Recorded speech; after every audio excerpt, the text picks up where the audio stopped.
Hyundai Velocitor. I'm not sure how the hell you say the name, but here's a collapsed hose under vacuum, and this one's really collapsed. I mean, this thing, look at this hose here. Let's see how thin that is. Look at that thing. That's massively collapsed. All the way up, all the way down, flat as a pancake.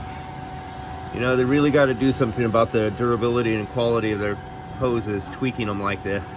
Because when they get old and brittle, and they get some age to them, they don't like being flexed.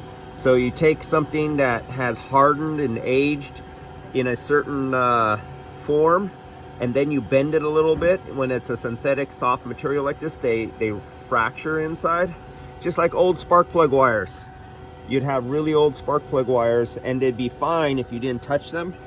But as soon as the technician would do a tune-up and the spark plug wires had, say, 30,000, 50,000 miles on them, and they were never changed, and they're not changing them as part of the tune-up, it did misfire before it came into the shop.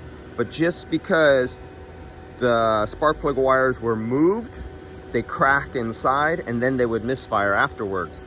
And sometimes not immediately. It would make cracks in the carbon, and then the tiny misfires, or not misfires, the tiny points of resistance where there was cracks would arc and then start burning, and the hole would get bigger and bigger until it exceeded where the spark wouldn't want to come through the spark plug wire to engine ground instead of going across the spark plug.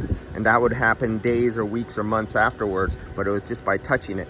Same thing with vacuum hoses. Get old and crispy, and you do a vacuum on them, they collapse. Now you may have just caused a leak, or a slow leak, or a leak that's going to happen days, weeks, or months later because of a vacuum, because of poor quality hoses. Issue that needs to be addressed.